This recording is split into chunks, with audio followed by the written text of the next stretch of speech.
You see, the police academy has offered to train your citizens to better protect yourselves. You'll be trendsetters. Do we get to pack heat? In this movie, we do the citizens on patrol. This time we teach the citizens how to police themselves. Yeah. And this time we're all sort of involved with Mahoney taking care of these two kids that get into trouble with skateboards. Because we were such troublemakers in the beginning of the film. They all knew each other, they knew their strengths and weaknesses, and what you had to do was kind of guide them to not only give you what was on the page, but perhaps in an inspired way to come up with something new. And so what I tried to do was just be open to anything they might do. And Bobcat Goldthwait was very good at improv. And most of these have had, even though people like Bubba came out of a football background, many of them have studied improvisational acting. So all you really had to do was steer them in the right direction, and they would add on top of that little extra bits that if you kept the camera rolling long enough, you might be the recipient of something extra.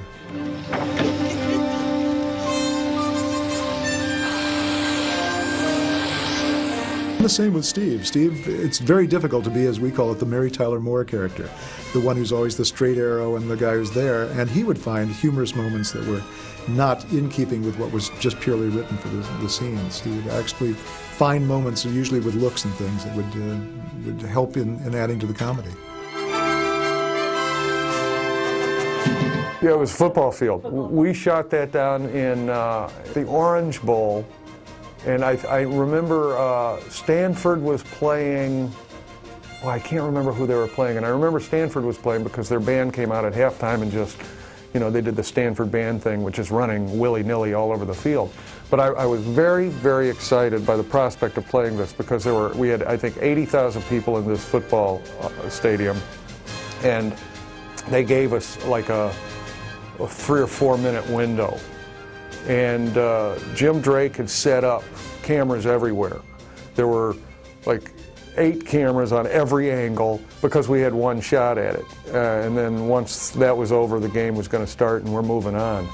And action, the thing lifted up, and I'm in my glory, and I stand up and I'm looking out at the 80,000 fans, and they're screaming at me, "Get off the field! Come on! We got kickoff!" And it was just kind of a rude awakening, actually. It hurt my feelings.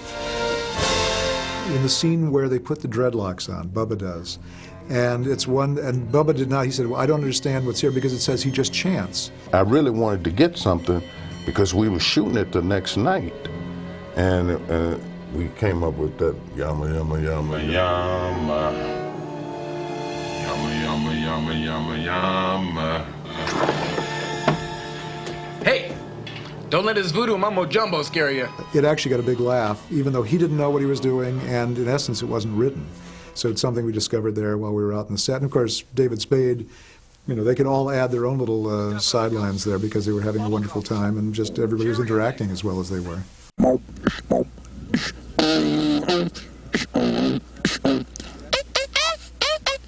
This time Jones gets to fight 9 ninjas. This is better than all the ones that he did. Before. It's just kind of a set piece where they come on, and it allows us to do this kind of swashbuckling finale for Winslow.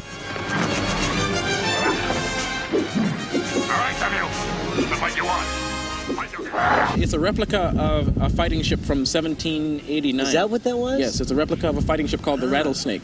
It was a little boat, I hear. It's a family built it. A father, his mother, father and sons, and his wife. Son-in-law, and it took him 3 years to build it, actually. Yes. And they fought on it. And they let us. And it took us 1 day to destroy it. That's right. What it did.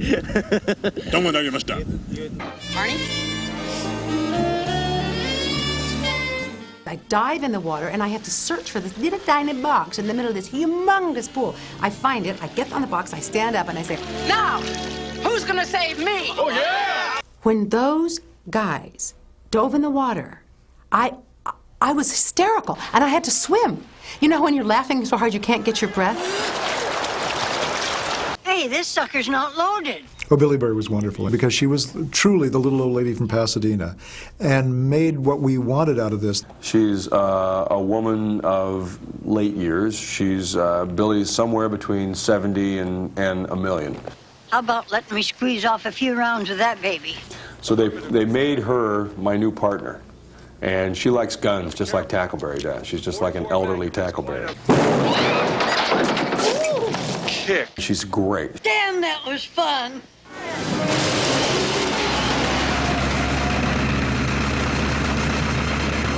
Come on! Come on! Drop the parachute! Drop the Come on!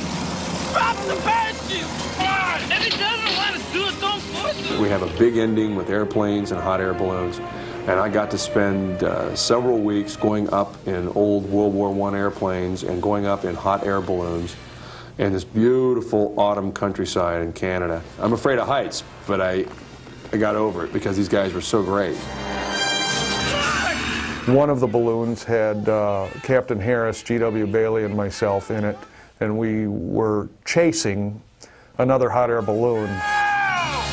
We had to get into a balloon gondola, and then they needed to tether the gondola onto a helicopter for the shot. And they were going to lift the gondola up, and then we had things shooting very close at us. There was a camera in the gondola shooting our POV. Lance, you're really going to go up, huh? That's what they tell me, Wink. You know, I don't know. You know, I'm an actor, man. We got in the gondola, and then they had to bring the helicopter over and lower it down on us, hovering over us while they tethered it up. So I'm in there with a stunt guy, you know, and he was fantastic. He just whispering the whole time, I'm scared, I'm scared. And I tried to comfort him, and, you know, they're big babies, all of them. Captain Harris, you are under arrest! No, no, not yet! Oh, you're right. I should give him a warning shot first. The first day I ever met GW, we were shooting a scene that the balloon had come down in the river. It looks like we're coming down in the river, sir. It won't matter because you're going to be dead! I'd never met the man before. Hi, this is G.W. Bailey, this is Lance Kinsey, and we shook hands, and immediately they threw us in this ice-cold river together. We were thrown literally into some cold, icy water north of Toronto, and that's where I met him, freezing our begunguses off in that water. You know, that is a bonding experience. And we became, well, we put up with each other.